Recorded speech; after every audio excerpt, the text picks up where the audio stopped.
Hello everyone, welcome back to IQ classes. आप लोगों को मैं पिछली वीडियो में रेस्पिरेटरी सिस्टम का पार्ट 1 लाया था।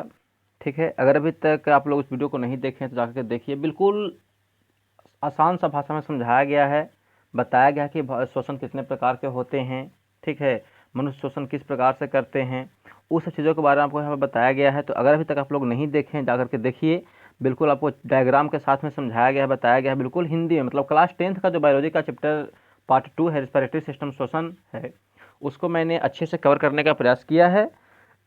आप लोग जाकर के उसको देखिए, समझने और सीखने का प्रयास कीजिए। अगर आपको वीडियो अच्छा लगता है तो कृपया लाइक कीजिए, शेयर कीजिए, कमेंट कीजिए। ठीक है, और ज़्यादा हो सके तो आप मेरे इस चैनल को सब्सक्राइब कर लीजिए ताकि प्रत्येक आने वाले वीडियो आपको तक जल्द से जल्द पहुंच सके। आज मैं इसमें लाया हूं रेस्पिरेटरी सिस्टम का क्लास बायोलॉजी 10 जो चल रहा था क्लास बाय रंजनी सर के द्वारा, उसमें मैं रेस्पिरेटरी सिस्टम का पार्ट 2 ला रहा हूँ। ठीक है ना, तो इसमें आपको मैं पार्ट 2 के बारे में बताऊंगा कि पादपों में गैसों का आदान प्रदान कैसे होता है, मनुष्य में कैसे होता है। ठीक है, मतलब कि और उसके साथ में बताऊंगा आपको कि हम लोग में हीमोग्लोबिन कितना होना चाहिए, फीमेल में कितना होना चाहिए, फीमेल में कितना होना चाहिए। ठीक है ना, अगर इसका काम्यगाता कौन सा रोग है उसके बारे में मैं आपको बताने वाला हूँ। तो चलिए मैं बिन देर किए हुए बिन विलम्ब किए हुए शुरू करता हूँ। चलिए देखिए, आज हम लोग का टॉपिक है पढ़ना पादप अर्थात पेड़ पौधों में। कहाँ? पेड़ पौधों में गैसों का आदान प्रदान के बारे में पढ़ना। मतलब कि पेड़ पौधे गैसों का आदान प्रदान कैसे करते हैं, श्वसन की प्रक्रिया कैसे करते हैं, ग्रहण कार्बन डाइऑक्साइड ग्रहण कैसे करते हैं, ऑक्सीजन कैसे छोड़ते हैं, उसके बारे में आज हम लोग यहाँ पे अध्ययन करना है। ठीक है, तो हम लोग इसमें देखते हैं कि कैसे इसके बारे में यहाँ पे हम लोग को समझना है। चलिए थोड़ा सा मैं इसको थोड़ा सा 1 मिनट।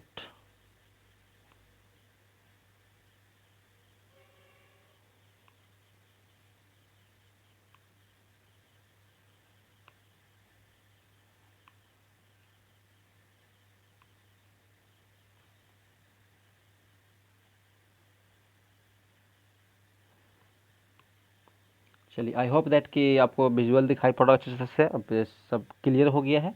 तो चलिए शुरू करते हैं। पादपों अर्थात पेड़ पौधों में गैसों का आदान प्रदान किस प्रकार से होता है। बोलता है कि पादपों में गैसों का आदान प्रदान रंध्र मतलब कि छिद्र के द्वारा। ठीक है ना, मैं आपको जब लाइफ प्रोसेस बता रहा था उसमें मैं आपको छिद्र के बारे में बताया है, रंध्र के बारे में बताया है। अगर अभी तक नहीं देखें जाकर समझिए, मैं फिर थोड़ा सा बता दे रहा हूँ। आप लोग पत्ते देखें, ठीक है ना, तो पत्ते में क्या होते हैं कि पत्तियां में छोटे छोटे छिद्र होते हैं, रंध्र होते हैं। ठीक है ना, उसी को हम लोग बोलते हैं यहाँ पे छिद्र रंध्र होता है। जिसके कारण क्या है कि जिसमें पेड़ पौधों में जड़ के द्वारा यहाँ पे जल पहुँचाया जाता है और इस वायुमंडल से यह जो है कार्बन डाइऑक्साइड को ग्रहण करते हैं और ऑक्सीजन को छोड़ते हैं। तो वहाँ होता है कि आदान प्रदान रंध्र अर्थात छिद्र के द्वारा, किसके द्वारा? छिद्र के द्वारा होता है। ठीक है, और अंतरकोशिकीय अवकाश, अंतरकोशिकीय अवकाश यह सुनिश्चित करने की सभी कोशिकाओं वायु के संपर्क में हो। ठीक है ना, अंतरकोशिकीय अवकाश यह सुनिश्चित करते हैं कि सभी कोशिकाएं जो हैं वायु के संपर्क में, अर्थात जितने भी छिद्र होते हैं, रंध्र होते हैं, वो सभी कोशिकाएं जो हैं, सेल्स अर्थात जो हैं, ठीक है ना, वो कहाँ होना चाहिए? वायु के संपर्क में होना चाहिए। यहाँ कार्बन डाइऑक्साइड तथा ऑक्सीजन का आदान प्रदान विसरण द्वारा होता है। अब आपसे क्वेश्चन पूछेगा कि पेड़ पौधों में गैसों का आदान प्रदान जो होता है किस क्रिया के द्वारा होता है। तो आपको ध्यान देना है कि पेड़ पौधों में जो गैसों का आदान प्रदान होता है वह विसरण क्रिया के द्वारा होता है। ठीक है ना, तो ये भूलेंगे नहीं। आपका यहाँ से एक ऑब्जेक्टिव बन रहा है कि पेड़ पौधों में गैसों का जो आदान प्रदान होता है, ठीक है ना, वो विसरण की प्रक्रिया या क्रिया के द्वारा होता है। ठीक है, तो लिखा है कि यहाँ कार्बन डाइऑक्साइड तथा ऑक्सीजन का आदान प्रदान विसरण क्रिया के द्वारा होता है। एक कोशिकाओं में या उससे दूर बाहर वायु में जा सकती है। ठीक है ना, बोलते हैं कि एक कोशिकाओं में या उससे दूर, मतलब कि या तो इसमें इन होगा या फिर आउट होगा। ठीक है, यह दोनों क्रिया जो होता है हमारे पत्तियों में पाए जाने वाले छिद्र अर्थात कि रंध्र की सहायता से होता है। तो हमें आशा है कि आप लोग यहाँ तक समझ में आया होगा। अब इसके बारे में थोड़ा सा हम लोग और आगे देखते हैं कि आगे क्या लिखा गया इसमें। बोलता है कि विसरण की दिशा पर्यावरणीय अवस्थाओं तथा पौधों की आवश्यकता पर निर्भर करती है। मतलब कि जो विसरण की जो दिशा है, ठीक है ना, मतलब वो हवा किस दिशा में किस दिशा से आएगा, किस दिशा में जाएगा, ठीक है ना, वो पर्यावरणीय अवस्था, ठीक है, तथा पौधों की आवश्यकता पर निर्भर करती है। रात्रि मतलब देखिए आप कैसे पर्यावरणीय अवस्था, तो उसका कहने का मतलब है कि रात्रि में अर्थात रात में, ठीक है ना, जब कोई प्रकाश संश्लेषण की क्रिया नहीं हो रही है। बोलता है कि रात में जब कोई प्रकाश संश्लेषण की क्रिया नहीं हो रही होता, अर्थात आपको मैं बताया था कि प्रकाश संश्लेषण की क्रिया जब भी होगा तो उससे जो है सूर्य प्रकाश अर्थात सनलाइट की आवश्यकता होती है, ठीक है ना। तो बोलता है कि जब कोई प्रकाश संश्लेषण की क्रिया नहीं हो रही होती है तो कार्बन डाइऑक्साइड निष्कासन ही मुख्य आदान प्रदान क्रिया होती है। मतलब कि जब प्रकाश संश्लेषण नहीं होता है तो उसमें जो है सबसे ज़्यादा मात्रा में कार्बन डाइऑक्साइड का निष्कासन मुख्य क्रिया में होता है, ठीक है ना।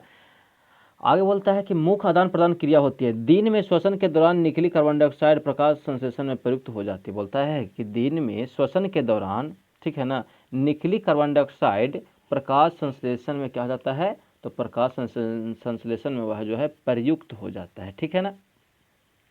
अब आगे देखते हैं कि आगे इसमें क्या है। तो आगे बोला गया कि अतः कोई कार्बन डाइऑक्साइड नहीं निकलती है।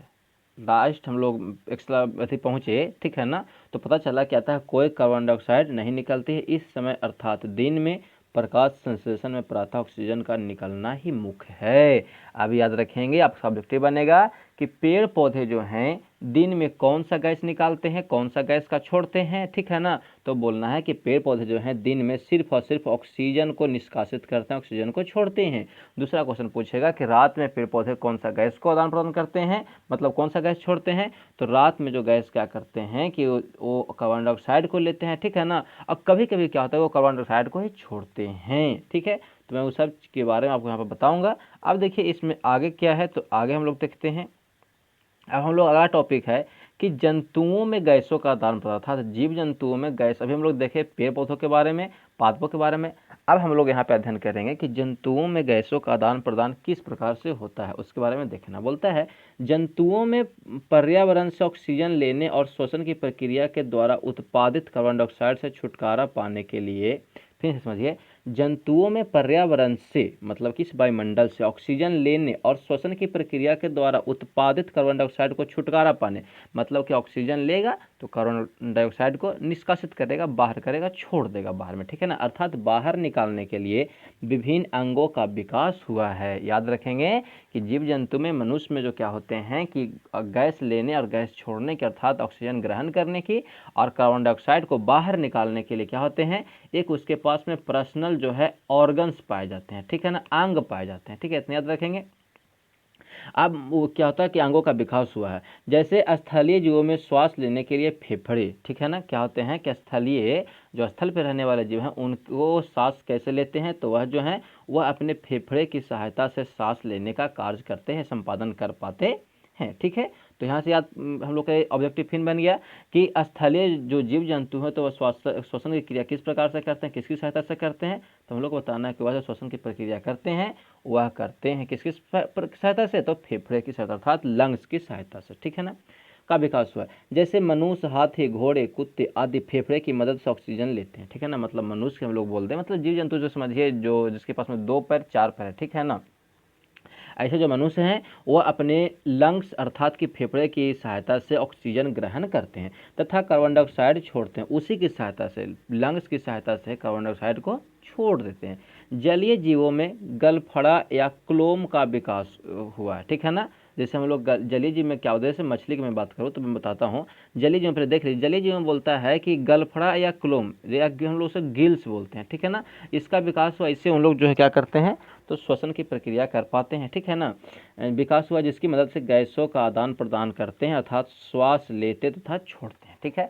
अब मैं बात कर रहा हूँ आप लोगों से किसके बारे में, तो अब मैं बात करने वाला हूँ यहाँ पे आप लोगों से फिश के बारे में। किसके बारे में, फिश अर्थात की मछली के बारे में, ठीक है ना। जब मछली के बारे में बात कर रहा हूँ तो मछली में क्या होता है कि उसके पास में एक गिल्स होता है, ठीक है। गिल्स जो लाल रंग का होता है उससे वह क्या करता है कि सांस लेने का उसका हेल्प करता है, मदद करता है। मतलब कि अगर मछली में गिल्स नहीं पाया जाएगा तो वह जो है सांस लेने में कारगर नहीं हो पाएगा, वह जल के अंदर मर सकता है, ठीक है ना। अब सांस कैसे लेता है, तो आपको पता है कि हमारा जल का जो सूत्र है वो क्या है, H2O, ठीक है ना। अर्थात वह जो हाइड्रोजन ऑक्सीजन से मिल करके बना हुआ है, ठीक है। अब वो गिल्स का काम क्या है कि जैसे जल उसके मछली के फेफड़ा में मतलब कि गिल्स पे जाता है, ठीक है ना, तो वो क्या ऑक्सीजन को अंदर ग्रहण कर लेता है, ठीक है ना। ऑक्सीजन को अंदर ग्रहण कर लेता है, और हाइड्रोजन जो बच गया उसे बाहर जब छोड़ते हैं तो हम लोग देखते हैं कि पानी में, नदी में, तालाब में क्या होता है कि हमें जो बुलबुले के रूप में कुछ कुछ दिखाई पड़ता है, ठीक है ना, बबल्स के रूप में। किसके रूप में? बबल्स के रूप में दिखाई पड़ता है, उसी को बोला जाता है। उसी से हम लोग समझते हैं कि अभी जो है मछली क्या कर रही है, सांस ले रही है, अर्थात H2O को दो भागों में तोड़ रही है। पहला किस में? तो पहला हो गया हाइड्रोजन और दूसरा हो गया ऑक्सीजन, ठीक है ना। तो याद रखें कि हम लोग का जो जल का सूत्र है, जल का जो फार्मूला है, वो दो भागों से मिलकर के बना हुआ है, हाइड्रोजन प्लस ऑक्सीजन, ठीक है। अब मैं आगे चलता हूँ, आगे मैं बताने का प्रयास करता हूँ इसमें हम लोग को आगे क्या देखना है। अब इसमें आगे बोला जाता है कि फिर से देख रहे हैं कि जिसकी मदद से गैसों का आदान प्रदान करते हैं, अर्थात श्वास ले पाते हैं, ठीक है ना।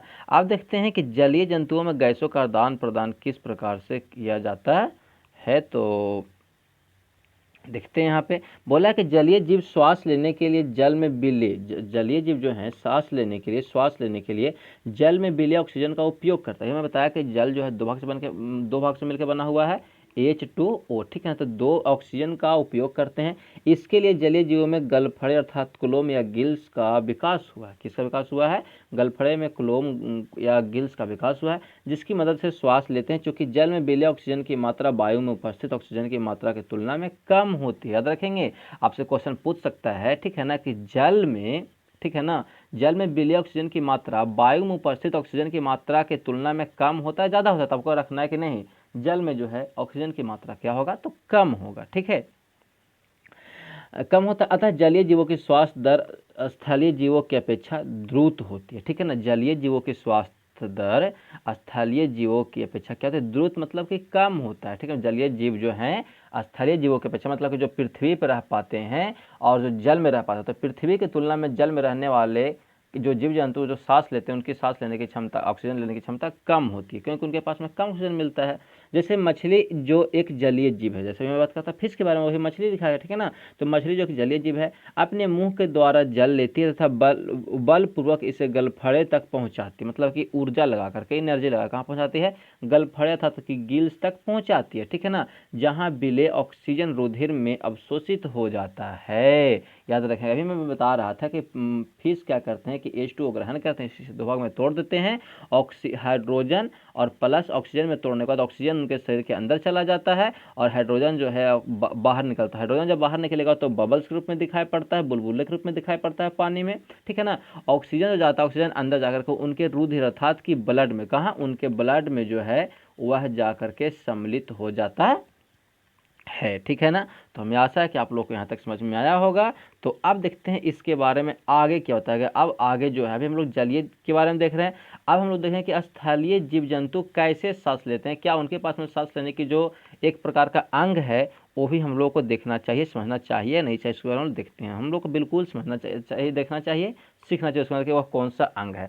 स्थलीय जीवों में गैसों का आदान प्रदान किस प्रक्रिया में होता है, उसके बारे में हम लोग समझते हैं। पहले बोलता है स्थलीय जीव श्वसन के लिए वायुमंडल में उपस्थित ऑक्सीजन का उपयोग करते हैं। जिस मतलब कि हम लोग क्या करते हैं कि जो वायुमंडल में उपस्थित है ना ऑक्सीजन, उसका हम लोग क्या करते हैं? अपने अंदर समाहित कर लेते हैं, उपयोग करते हैं। विभिन्न स्थलीय जीवों में यह ऑक्सीजन भिन्न भिन्न अंगों द्वारा अवशोषित की जाती है। बोलता है कि विभिन्न स्थलीय जीव मतलब कि यहाँ पे जितने भी जीव जंतु हैं स्थलीय, उनमें ऑक्सीजन जो है भिन्न भिन्न अंगों द्वारा, सबका अलग अलग प्रकार से जो है ऑक्सीजन का अवशोषित किया जाता है।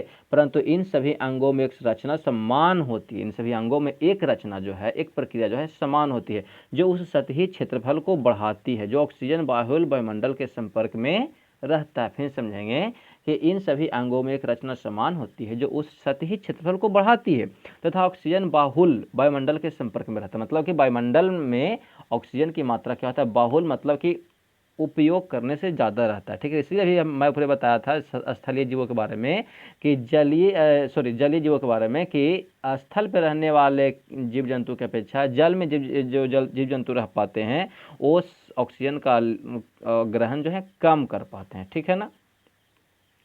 अब देखते हैं इसमें क्या क्या बताया गया हम लोग को। तो इसमें है कि इसके कंक्लूजन में हम लोग पहुंचते हैं। तो कंक्लूजन में क्या दिया गया, मतलब कि चूंकि ऑक्सीजन व कार्बन डाइऑक्साइड का विनिमय इस सतह के आर पार होता है, ठीक है ना। ऑक्सीजन व कार्बन डाइऑक्साइड का विनिमय जो है इस सतह के आर पार होता है, अतः यह सतह बहुत पतली तथा मुलायम होती है। ठीक है ना, मतलब कि कौन सा सतह है, तो हम लोग चलते हैं डायग्राम पे। डायग्राम हम लोग का अगला पेज में है। ठीक है, मैं डायग्राम को दिखा देता हूँ थोड़ा देर में, तो फिर इसके बारे में समझ लेते हैं कि इसमें क्या क्या लिखा है। बोला जाता है कि मुलायम, जिसके कारण इस सतह की रक्षा के उद्देश्य से यह शरीर के अंदर व अंदर अवस्थित होती है। मतलब कि जिसके कारण इस सतह की रक्षा, मतलब फिर समझिए कि ऑक्सीजन और कार्बन डाइऑक्साइड का विनिमय इस सतह के आर पार होता है, मतलब कि उसके अंदर होता है। कौन सा किसके अंदर, तो फेफड़ा के अंदर। अतः यह सतह बहुत पतली तथा मुलायम होती है। ध्यान रखेंगे, यह सतह जो बहुत पतली होती है, मुलायम होते हैं। किसी को सुने होंगे कैंसर हो गया लंग्स में, ठीक है, तो लंग्स में कैंसर होने का कारण है को तो निकोटीन का उपयोग करेंगे। निकोटीन का उपयोग करने का मतलब को गांजा दारू ताड़े पियेंगे तो निकोटीन का उपयोग अधिक बढ़ जाएगा, और जब निकोटीन का अधिक उपयोग बढ़ेगा तो उनके लंग्स जो है काम करना बंद कर देगा। मतलब कि धीरे धीरे वो जाली नुमी संरचना होता है वह जो है बिल्कुल बंद हो जाएगा, और जब बंद हो जाता है आपको सांस लेने में प्रॉब्लम होगा। जब सांस लेने में प्रॉब्लम होगा तो आपको जाएंगे डॉक्टर के पास, और जब डॉक्टर के पास में जाएंगे तो डॉक्टर सीधा जवाब देगा कि आपको में जो है कैंसर पाया गया है। क्या पाया गया है, आप में जो है कैंसर पाया गया है। ठीक है ना, तो ये हो गया। अब देखते हैं कि इसमें आगे क्या होता है। तो ऑक्सीजन का अवशोषण होता है, अच्छा उस क्षेत्र में वायु अंदर, और उस क्षेत्र में क्या होता है, उस क्षेत्र में जो है वायु अंदर और बाहर होने के लिए एक क्रियाविधि होती है। मतलब कि ये भी जो मैं बताया कि लंग्स का क्या काम है, तो कुछ ऑक्सीजन को अंदर करेगा और कार्बन डाइऑक्साइड को बाहर करने का काम करती है। ठीक है ना, तो ये सब क्रिया जो संपन्न होती है, कहाँ होती है संपन्न, तो हमारे लंग्स में अर्थात फेफड़े में संपन्न होती है। ठीक है, अब हम लोग देखते हैं, ये हम लोग का इंतजार था कि मनुष्य में श्वसन एवं श्वसन तंत्र, मनुष्य श्वसन कैसे कर पाते हैं, उनमें श्वसन की प्रक्रिया किस प्रकार संपन्न होती है, उसके बारे में। तो देखिए, चलिए मैं आपको वो भी बताने का प्रयास किया हूँ, समझाने का प्रयास कर रहा हूँ। चलिए समझते हैं इसको। बोलता है मनुष्य चूंकि स्थलीय जीव है। मनुष्य कैसा जीव है, मनुष्य जो है वह स्थलीय जीव है। ठीक है ना, मनुष्य जो है स्थल अर्थात हम लोग पृथ्वी पर रहने वाले जीव हैं, तो पृथ्वी पर रहने वाले जीव को स्थलीय जीव बोला गया। अतः ये फेफड़े की सहायता से श्वास लेते हैं। मतलब कि श्वसन करने के जो हम लोग अंग है अंदर में ऑर्गन्स जो बने हुए हैं वो है फेफड़ा, अर्थात कौन सा है, वह हम लोग का जो है लंग्स बना हुआ। क्या है, हम लोग के अंदर में जो है वह लंग्स है। ठीक है, तो हम लोग लंग्स की मदद से जो हम लोग सांस ग्रहण कर पाते हैं, बाहर में छोड़ पाते हैं कार्बन डाइऑक्साइड को। ठीक है, अब आगे देखते हैं कि आगे इसमें क्या क्या है, उसके बारे में हम लोग समझते हैं। चलिए, तो अब आगे बोला गया कि मनुष्य में श्वसन के लिए एक विकसित श्वसन तंत्र, जिसे हम लोग बोलते हैं विकसित श्वसन तंत्र, इंग्लिश में बोलते हैं रेस्पिरेटरी सिस्टम, जो आपका चैप्टर चल रहा है। ठीक है ना, तो विकसित श्वसन तंत्र अर्थात रेस्पिरेटरी सिस्टम, इंग्लिश में बोलेंगे रेस्पिरेटरी सिस्टम और हिंदी में बोलेंगे श्वसन तंत्र है। श्वसन तंत्र कई भागों में विभाग तथा अलग अलग विशेष कार्यों के लिए बना होता है। मतलब कि इसके कई अंदर में पार्ट्स होते हैं। ठीक है ना, और सबका अलग अलग कार्य भी है, सबका क्या है, विशेष कार्य के लिए बना होता है। तो चलिए फाइनली हम लोग पहुंच गए हैं कहाँ, तो हम लोग अब फाइनली पहुंच गए हैं इस इमेज पे। ठीक है ना, तो इस इमेज में देखते हैं कि इस इमेज में क्या क्या है। अब देखिए, हम लोग एक मनुष्य का ह्यूमन चित्र बनाया गया है। ठीक है ना, इसमें देखिए नाक द्वार अर्थात नाक होगी, यहाँ पे हो गया आपका नोज। ठीक है, अब नोज से क्या करें कि नोज से हम लोग सांस लेते हैं। हम लोग को बोला जाता है कि सांस आपको जब भी लेना हो तो ज़्यादा से ज़्यादा मात्रा में आप अपने नोज की सहायता से सांस लीजिए, ताकि आपका जो है लंग्स सही रहेगा। आपको मुंह से सांस लेंगे तो मुंह में बहुत, मतलब कि बाहर में बहुत सारे बैक्टीरिया हैं जो आपके अंदर जा सकते हैं। ठीक है ना, ऐसे तो बैक्टीरिया मर जाती है, लेकिन कुछ गंदगी जो है, डस्ट जो हमारे मुंह के अंदर चला जाएगा तो हमें परेशानी महसूस झेलना पड़ता है। तो हमें सांस नाक से लेना चाहिए। कुछ जो बड़े बड़े पार्टिकल्स होते हैं वायुमंडल में, वो हमारे नाक में अर्थात बाल की सहायता से बाहर ही छन जाते हैं। तो इसलिए हम लोगों को बोला जाता है कि मनुष्य को श्वास लेने की प्रक्रिया जो अपने नाक की सहायता से करना चाहिए, अर्थात किससे, तो नोज की सहायता से करना चाहिए। चलिए अब देखते हैं हम लोग इसमें, तो ये हो गया नाक। अब देखिए, ये जो रेड रेड जो दिखाई पड़ रहा है ना, ये हम लोगों का हो गया, जो पंप आ रहा है वो कहाँ चलाएगा, वो हम लोग को चलाएगा अंदर लंग्स में, फेफड़ा में। ठीक है, तो ये देखिए, ये हो गया मुख, ये मुख गुहा हो गया, ये हो गया ग्रसनी। ठीक है ना, जिसमें हम लोग अंदर करते हैं क्या, तो भोजन। ये हो गया श्वास नली, सांस लेने की नली हो गया। ये हो गया कंठ, जहाँ से हम लोग बोल पाते हैं, आवाज़ निकाल पाते हैं। और ये हो गया उपास्थि बल। ठीक है ना, अब हम लोग देखते हैं इसके बारे में, मतलब कि फेफड़ा के बारे में।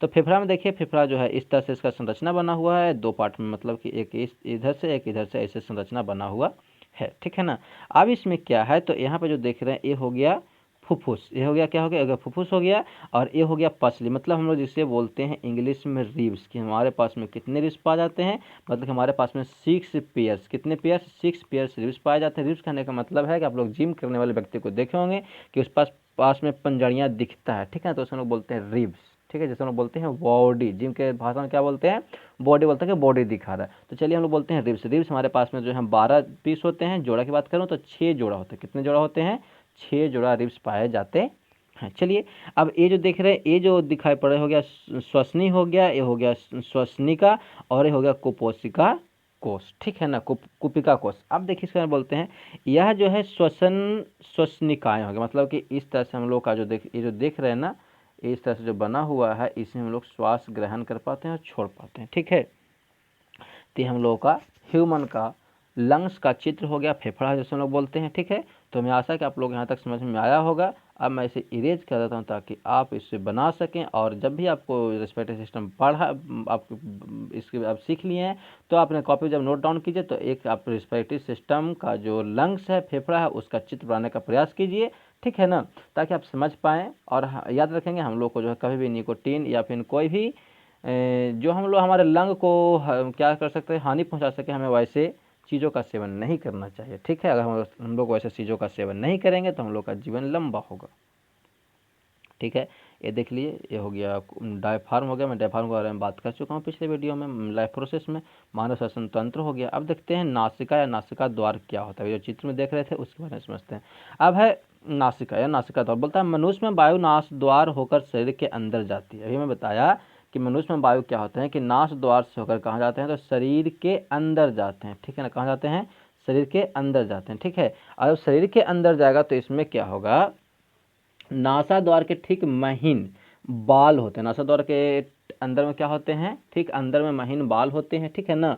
ये बाल अंदर जाने वाली वायु को निस्पंदित अर्थात फिल्टर कर देती है। अभी मैं बताया कि हम लोग जो सांस जब लेते हैं, ठीक है, तो सांस लेने की क्रिया में क्या होता है कि कुछ बड़े बड़े पार्टिकल होते हैं। जैसे हम लोग घर में कभी झाड़ू पड़ता हो, आप उसमें सांस लेने की प्रक्रिया तो जारी रहेगा, तो हम लोग जो छींकते हैं इसी कारण से कि बड़े बड़े पार्ट्स हमारे नाक में अंदर चले जाते हैं, और नाक में बाल, यहाँ पे बाल क्या करता है, उसे फिल्टर करने का काम करता है, उसमें लोग छींक देते हैं, ठीक है ना, उसमें छींक आती है, जिससे क्या होता है, जिससे वायु धूल तथा दूसरी अशुद्धियों से मुक्त हो जाती है। मतलब कि उसका काम क्या है कि जो आपको सांस लेने में जो कुछ और डस्ट जा रहा है उसे बचाने का काम करता है, हम लोग को छानने का काम करता है।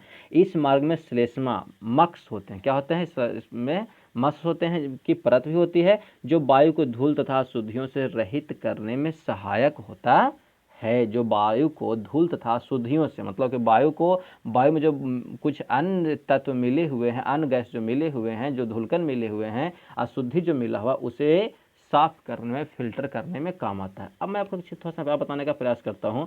जैसे आप लोग कभी कभी केयर किए होंगे कि जैसे ठंडा के मौसम हम लोग का नाक जाम हो जाता है, ठीक है ना। गर्मी के मौसम में हम लोग जो कहीं निकल जाते हैं धूप में तो हम लोग का सर्दी हो जाता है, ठीक है ना। ये सब किसके कारण होता है, तो ये सब श्लेष्मा के कारण ही हो पाता है, ठीक है ना। जैसे अब गर्मी में आप कहीं निकल जाइए, ज़्यादा गर्मी हो तो आपको जैसे होता है कि टेम्परेचर पर निर्भर करता है, ठीक है ना। हम लोग का बॉडी का टेम्परेचर जो है 37 से 38 होता है, ठीक है ना। और 37 से 38 हम लोग का बॉडी के अंदर का टेम्परेचर है, लेकिन हमारे वायुमंडल का टेम्परेचर कभी कम भी हो सकता है, कभी ज़्यादा। मतलब गर्मी में बात करूँ तो गर्मी में हम लोग का टेम्परेचर कितना होता है, तो 40 भी हो सकता है, 40 प्लस 42 भी हो सकता है, ठीक है ना। तो हम लोग का बाहर का टेम्परेचर इतना होगा, तो हम लोग का नाक में जो श्लेष्मा है अर्थात जो मक्स जो है, ठीक है, उसका काम क्या है कि वो हमारे बाहरी वायु को, ठीक है ना, अंदर की वायु के तुलना में अंदर भेजने का काम करता है, ठीक है। मतलब कि अगर ज़्यादा बाहर में ठंडा है तो उसको समान रूप में करके अंदर भेजेगा, बाहर में ज़्यादा गर्मी है तो उसके समान रूप में, मतलब कि पहले नीचे लाएगा गर्मी को, ठीक है ना, जितना हम लोग को चाहिए उसके हिसाब से अंदर भेजने का काम करता है। तो गर्मी में क्या होता है कि हम लोग का जो है सांस, जो हम लोग का सर्दी जो हो जाता है उस बाहरी वायुमंडल को अंदर जाने से, ठीक है ना, उसी के श्लेष्मा कारण हम लोग को जो है गर्मी के मौसम में सर्दी हो जाता है, तो जैसे हम लोग का नाक चलना शुरू हो जाता है। ठंडे के मौसम में महसूस किया कि ठंडे के मौसम में क्या होता है कि बाहर का वातावरण कुछ और होता है, हमारे बॉडी का टेम्परेचर कुछ और होता है, और जब जाकर अंदर में श्लेष्मा का साथ में मिलकर रिएक्शन करता है तो हम लोग का नाक जो है जाम हो जाता है, ठीक है ना। तो ये सब होता है हमारे किसके कारण, तो ये सब श्लेष्मा के कारण ही हो पाता है। तो आपको याद हो, ये समझ में आया होगा कि हम लोगों का जो है सर्दी, हम लोगों का ठंडा गर्मी में क्यों होता है, ठीक है ना, कैसे महसूस होता है, और हम लोग का नाक चलना क्यों शुरू हो जाता है, हम गर्मी हम लोग को ठंडा में नाक क्यों जाम हो जाता है, इसके बारे में। अब चलते हैं श्वास नली ट्रैकिया के बारे में, ठीक है ना। बोलता है नास द्वारा में वायु कंठ में पहुंचते हैं। नास द्वारा में वायु कहाँ जाती है, तो कंठ में जाती है। याद रखें कि श्वास नली में नास द्वार से होते हुए वायु जो है कंठ में जाती है। नास द्वार से वायु कंठ में जाती है, जहाँ श्वास नली द्वारा फेफड़े अर्थात फुफ्फुस लंग्स में पहुंचती है। मतलब कि नास द्वार से वायु कंठ में जाएगी और कंठ के बाद श्वास नली अर्थात नली द्वारा फेफड़े अर्थात लंग्स में चला जाता है, ठीक है ना। याद रखेंगे श्वास नली अर्थात ट्रैकिया के बाद आपका कहाँ कहाँ जाएगा, तो फायरिंग्स में जाएगा, मतलब कंठ द्वार में जाएगा। कंठ द्वार के बाद कहाँ जाएगा, तो श्वास नली जो एक जो पंप बना हुआ है, ठीक है ना, वहाँ जाएगा। और वहाँ जाने के बाद फिर आप कहाँ जाएगा, वायु तो आपका जाएगा लंग्स में। कहाँ जाएगा, तो उसके बाद जो है लंग्स में जाने का मतलब इस तरह से प्रक्रिया जो हमारे अंदर संपन्न होते रहता है, ठीक है ना। अभी तो हम लोग कहाँ पहुँचे, तो हम लोग लंग्स तक ही पहुँचे, हम लोग उसके आगे देखते हैं उसके आगे में क्या है। श्वास नली में उपास्थि वलय बने होते हैं। क्या होता है, रिंग्स ऑफ कार्टिलेज होते हैं, ठीक है ना। उपास्थि वलय बने होते हैं जो यह सुनिश्चित करता है कि वायु का मार्ग निपतित नहीं हो, ठीक है ना। मतलब कि वायु का मार्ग जो है कहीं अलग न जाकर के सीधा लंग्स में जाए, इसका काम कौन करता है, तो रिंग्स ऑफ कार्टिलेज का यह काम दिया गया है। अब हम लोग समझते हैं ब्रोंकी के बारे में, ठीक है ना, कि हम लोग श्वसनी जो उसका काम क्या है। तो बोलता है श्वास नली आगे चलकर दो शाखाओं में विभक्त हो जाती है। मतलब कि अंदर जाने के बाद श्वास नली के बाद श्वसनी जो है दो शाखा, अभी हम लोग दिखा रहे थे कि इस तरह से जो है, तो कुछ एगो इस तरह से बना हुआ है, ठीक है ना। बीच में कुछ इस तरह से रिब्स भी दिखाई पड़ रहे थे आप लोगों को, ठीक है, जो 12 रिब्स में बताया, 6 जो रिब्स होते हैं। तो यह बोलता है कि श्वास नली आगे चलकर दो शाखाओं में क्या होता है, बट जाता है, विभक्त हो जाता है, दो टाइप्स में बांट दिए जाते हैं, दो पार्ट्स में डिवाइड कर दिए जाते हैं, ठीक है ना। तो अब देखते हैं इसमें आगे क्या है। श्वसनी की एक शाखा एक फेफड़े में जाती है। अब बोलता है कि जो दो भाग हो गया श्वसनी ब्रोंकी, जो दो भाग में बट गया, उसमें से श्वसनी की एक शाखा क्या होता है कि एक फेफड़े में जाती है। चलिए हम लोग चित्र पे चलते हैं, चित्र पे चलने का हम लोग प्रयास करते हैं, ठीक है ना। अब देखिए श्वसनी की एक नलिका कहाँ जाता है, जो फेफड़े में जा रही है, ठीक है ना। अब इसका अगला कहाँ जाता है, हम लोग उसके बारे में देखते हैं, ठीक है। अब हो गया श्वसनिकाएं। श्वसनी हम लोग पढ़ रहे कि जो फेफड़े में जाती है।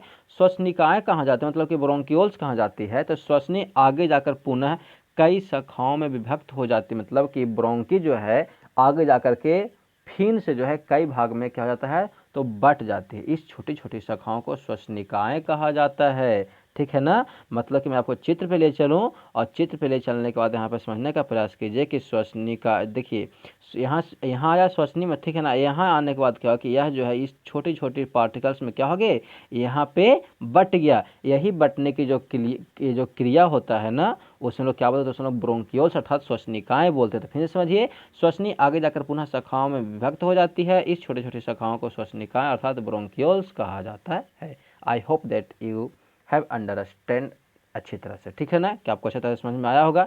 अब है कुपिका, ठीक है ना। एल्वोली क्या होता है, एल्वोली के बारे में हम लोग समझेंगे, प्रयास करें समझने का। अब बोलता है कि श्वसनिकाएं अर्थात ब्रोंकियोल्स फेफड़े, ठीक है ना, के अंदर पहुंचकर अंत में गुब्बारे जैसी रचना में अंतकृत है, मतलब बदलती है, बनाती है, ठीक है ना। मतलब फिर समझे कुपिका क्या होगा कि कोशिकाएं श्वसनिकाएं फेफड़े के अंदर पहुंचकर अंत में गुब्बारे जैसे रचना में बदल जाते हैं, ठीक है ना।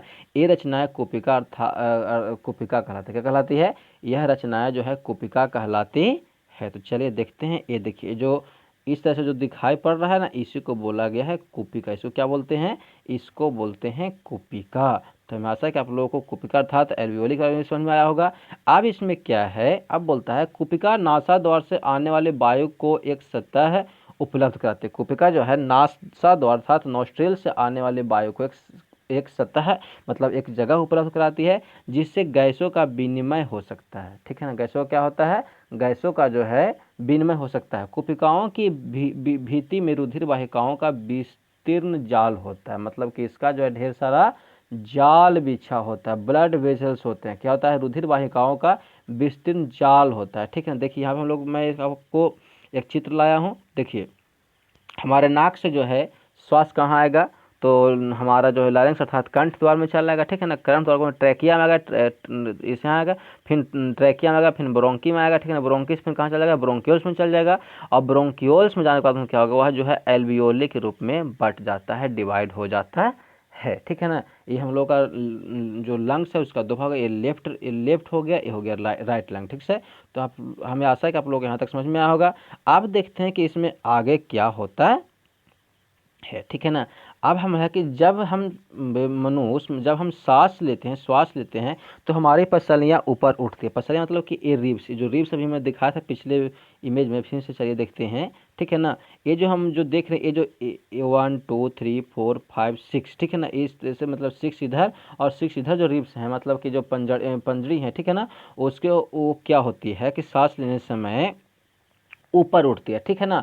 और हमारा डायफ्राम चपटा हो जाता है। डायफ्राम कहने का मतलब है, तो डायफ्राम जो हम लोग का ए हो गया, ठीक है ना। डायफ्राम क्या हो गया, डायफ्राम ए वाला जो भाग देख रहे हैं इसे बोलते हैं डायफ्राम। तो जब हम लोग सांस लेंगे तो रिब्स जो है ऊपर की ओर उठेगा और हमारा डायफ्राम क्या हो जाएगा, तो डायफ्राम हमारा जो है चपटा हो जाता है। तो आपसे अगर क्वेश्चन पूछेगा कि सांस लेने समय हम लोग का पसलियाँ ऊपर उठता है नीचे उठता है, ठीक है ना, तो सांस लेके देखिए, सांस लीजिएगा तो क्या होगा कि आपका पंजरे ऊपर उठेगा और डायफ्राम चपटा हो जाएगा, ठीक है ना। आगे इसमें क्या होता है, हम लोग आगे देखते हैं। आगे इसमें बताया जा रहा है कि परिणाम स्वरूप बच्छ गुहा बड़ी हो जाती है। इसका परिणाम देखा जाए तो बच्छ गुहा जो है क्या होता है, वह बड़ा हो जाता है, अर्थात पसली जब उठेगा तो बड़ा होगा, नॉर्मल सा बात है। इस कारण वायु फेफड़े के अंदर चूस ली जाती है, ठीक है ना। इस कारण जो वायु जो क्या होता है फेफड़े के अंदर चूस ली जाती है और विस्तृत कुपिकाओं एल्वियोल को भर लेती है। जहाँ कहाँ चला जाता है, वह जो ब्रोंकी अर्थात ब्रोंकी से ब्रोंक्योल्स, ब्रोंक्योल से एल्वियोली में चला जाता है। रुधिर अर्थात ब्लड शेष शरीर से कार्बन डाइऑक्साइड को कोशिकाओं में छोड़ने के लिए होता है, ठीक है ना।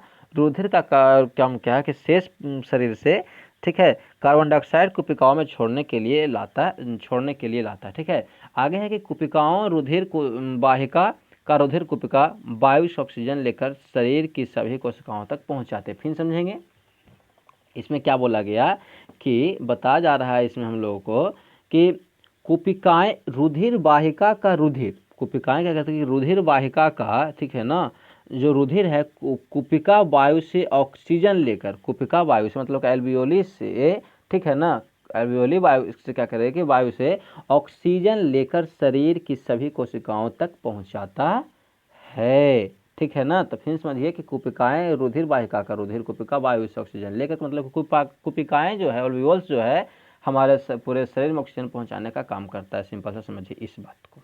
चलिए अब आगे देखते हैं, आगे बोलता है श्वास चक्र के समय जब वायु अंदर और बाहर होती है फेफड़ा सदैव वायु का अपशिष्ट आयतन रखते हैं, ठीक है ना।